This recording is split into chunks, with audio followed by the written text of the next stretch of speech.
الحمد للہ رب العالمین۔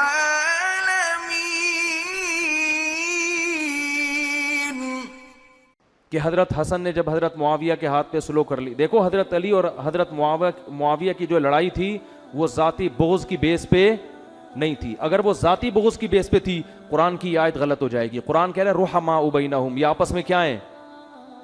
بولو نا، رحم دل۔ جو آپس میں رحم دل ہوتے ہیں ذاتی بغض کی بیس پہ نہیں لڑتے، وہ کسی چیز کو حق سمجھنے میں غلطی ہو سکتی ہے، اس بیس پہ لڑ سکتے ہیں۔ جنگ جمل اور جنگ صفی میں جو شہید ہوئے ہیں نا دونوں طرف کے لوگ، حضرت علی نے ان میں سے کسی ایک کو بھی منافق یا کافر قرار نہیں دیا۔ صحیح مستند روایات سے ثابت ہے حضرت علی کی لشکر میں جو شہید ہوئے ان کے جنازے حضرت علی نے پڑھے ہیں۔ شام کو ایک دوسرے کے جنازے پڑھے جا رہے ہوتے تھے، تو یہ کیسے ممکن ہے کہ یہ منافق تھے یا یہ کافر تھے اور ان کا جنازہ کون پڑھ رہا ہے؟ حضرت علی کی رائے یہ تھی یہ غلط فہمی کا شکار ہے یہ لوگ۔ تو غلطی انسان سے ہو سکتی ہے، ایک چیز حق نہ ہو وہ سمجھ رہا ہو کہ حق ہے۔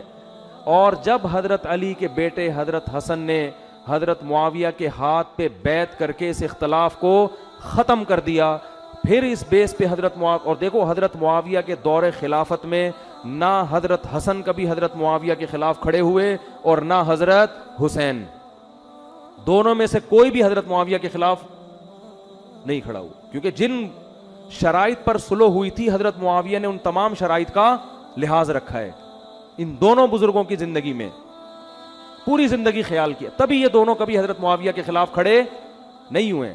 تو جب ایک اختلاف ختم کر دیا نبی کے نواسے نے، تو اس کا آپ پھر اگر اس اختلاف کو ہوا دیتے ہو اور حضرت معاویہ کو برا بھلا کہتے ہو تو آپ حضرت حسن کے ماننے والے نہیں ہو۔ حضرت حسن کے ماننے والے حقیقت میں وہ ہیں جو حضرت حسن کو اس اختلاف کو ختم کرنے میں فالو کرتے ہیں، جو پھر ان مسائل جنگ جمل اور جنگ صفی کو اٹھا کر حضرت علی کے مخالفین پر طعن و تشنیع کرتا ہے، تبرہ کرتا ہے، تو وہ حضرت حسن کے فالوورز میں سے نہیں ہے۔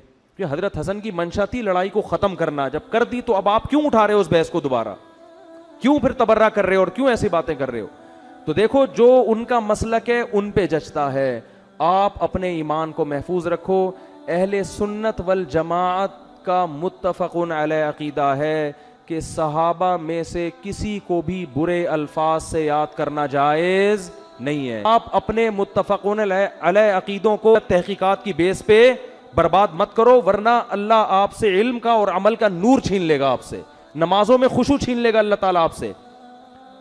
بہت سخت علماء نے لکھا ہے اس بارے میں، کسی صحابی کے لیے ایسے الفاظ استعمال کرنا جن سے بے ادبی ٹپک رہی ہو، اس سے اللہ عمل کا نور چھین لیتے ہیں۔ عمل نہیں چھینتے، نور چھن جاتا ہے عمل کا۔ جو بھی صحابہ کے خلاف بولتا ہے نا، آپ کو اس کی نماز میں کبھی خشوع نظر نہیں آئے گا، اس کے چہرے پہ کبھی نور نظر نہیں آئے گا۔ میں لکھ کے دے رہا ہوں آپ کو۔ چاہے حضرت اچھا خلاف بولنے میں یہ ضروری نہیں ہے کہ کھل کے بولتا ہو، دائیں بائیں بھی گھماتا ہے نا۔ حضرت ابو سفیان نے اسلام کو بہت نقصان پہنچایا، لیکن جب توبہ کر لی تو نبی نے بڑا پروٹوکول دیا ابو سفیان کو، توبہ کر لی نا انہوں نے،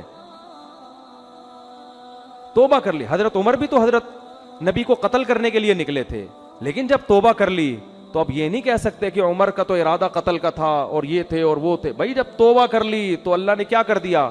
معاف۔ اور صرف خالی پیلی کی توبہ نہیں کی ہے، حضرت ابو سفیان نے اسلام لانے کے بعد ساری زندگی میدان جنگ میں گزاری ہے کہ جو میں نے اسلام کو نقصان پہنچایا تھا اب میں لڑائی کے میدان میں لڑ کر اس نقصان کی تلافی کروں۔ اور حضرت معاویہ نے اتنی لڑائیاں کی ہیں، اتنا جہاد کیا، اس امت پر بہت بڑا احسان ہے حضرت معاویہ کا، بہت بڑا احسان ہے۔ حضرت معاویہ کے دور میں کسی غیر مسلم کی مجال نہیں تھی کہ کسی اسلامی حکومت کی طرف میلی آنکھ اٹھا کے دیکھ سکے وہ، کیونکہ حضرت ابو بکر نے آپ کو کمانڈر بنایا، حضرت عمر نے آپ کو امیر بنایا، تو یہ جانتے تھے آپ کی صلاحیتوں کو۔ تو ایک اجتہادی خطا ہے، وہ یہ سمجھتے تھے کہ حضرت عثمان کے قاتلوں کا انتقام جب تک نہ لیا جائے اس وقت تک میں علی کی خلافت کو تسلیم نہیں کروں گا۔ ان کا مقصد حضرت علی سے اختلاف نہیں، حکومت پہ دباؤ ڈال کے مطالبہ منوانا۔ اس میں حضرت معاویہ سے ہم مانتے ہیں کہ غلطی ہوئی ہے، لیکن یہ غلطی نفسانی خواہش کی بیس پہ نہیں تھی، اس غلط یہ اجتہادی تھی. امی عائشہ سے بھی یہ اجتہادی غلطی ہوئی، وہ جنگ جمل میں حضرت معاویہ کے ساتھ تھیں، تو حالانکہ اس میں بھی ہم حضرت علی کو ٹھیک کہتے ہیں اور امی عائشہ کو کہتے ہیں کہ آپ سے اجتہادی غلطی، لیکن اس اجتہادی غلطی کی بیس پر امی عائشہ پہ اگر کوئی انگلی اٹھاتا ہے تو اس سے بڑا بدبخت دنیا میں کوئی نہیں. جنگ جمل کو جمل کیوں کہتے ہیں؟ جمل اونٹ پہ امی عائشہ بیٹھی تھی، حضرت علی کے مقابلے میں تھی وہ. تو یہ اختلاف شیطان نے ڈلوا دیے اور اللہ نے ہمیں بتانا تھا کہ اختلاف میں بھی کیا کرنا ہے تم نے. اور آج جو ہم نے آیتیں پڑھی ہیں اس میں قرآن کیا کہہ رہا ہے؟ وَإِن طَائِفَتَانِ مِنَ الْمُؤْمِنِينَ اقْتَتَلُوا، مسلمانوں کی دو جماعتیں اگر آپس میں لڑ پڑیں تو ان کے درمیان صلح کرواؤ. اس میں اللہ نے بتا دیا کہ ایسا پاسبل ہے، دونوں طرف نیک پرہیزگار مسلمان ہو اور غلط فہمیوں کی بیس پر ان میں کیا ہو جائے؟ بولو، لڑائی. پھر آگے قرآن کے الفاظ دیکھیں کہ اگر صلح نہ ہو سکے فَإِن بَغَتْ إِحْدَاهُمَا عَلَى الْأُخْرَى، تو پھر دیکھو حکومت کے خلاف کون کھڑا ہوا ہے. جو حکومت کے خلاف کھڑا ہوا ہے حکومت کا ساتھ دے کے تم اس کے خلاف تلوار چلاؤ. فَإِن فَاءَتْ، اگر وہ رجوع کر لے فَأَصْلِحُوا بَيْنَهُمَا، تو پھر قیامت تک تلوار نہیں چلے گی، پھر دونوں کے درمیان کیا کرا دو؟ صلح. اور قرآن کہہ رہے انما المؤمنون اخوۃ، یہ سب مومن آپس میں بھائی ہیں، ان میں صلح کراؤ. تو یہ اللہ دونوں فریقوں کو کیا کہہ رہا ہے؟ مومن ہے. حضرت علی نے حضرت معاویہ کے خلاف تلوار چلائی، حضرت حسن نے کیا کیے؟ اس آیت پر عمل کیا کہ مومنین آپس میں بھائی ہیں، ان کے درمیان کیا کرو؟ صلح. تو ان کا خیال یہ تھا کہ اگر میں خلافت کا دعویٰ کروں تو صلح نہیں ہو سکتی، پھر لڑائی ہوگی. خلافت سے دستبردار ہو گئے. تو اگر آپ کی تھنکنگ پازیٹیو ہے تو آپ اس غلطی کی اچھی توجیہ نکال سکتے ہو اور صحابہ کے بارے میں اچھے الفاظ استعمال کرو گے.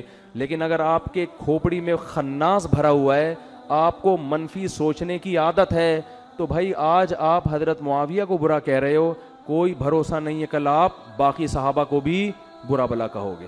علی کی محبت میں جو کام علی نے نہیں کیا وہ آپ کیسے کر رہے ہو؟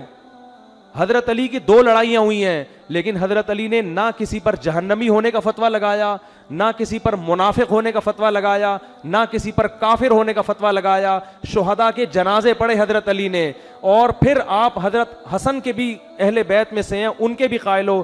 حضرت حسن نے، حضرت علی کے بیٹے نے، نبی کی حدیث کے مطابق کہ نبی نے فرمایا تھا کہ میرا بیٹا 2 مسلمان گروہوں میں صلح کروائے گا، تو حضرت حسن نے 2 مسلمان گروہوں میں صلح کروا کے اس لڑائی کو ہمیشہ کے لیے ختم کر دیا.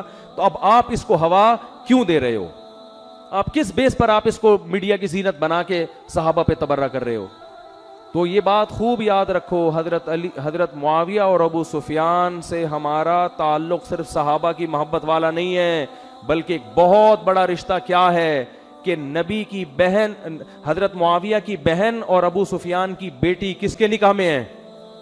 آپ صلی اللہ علیہ وسلم کے نکاح میں. یہ بہت بڑا رشتہ ہے.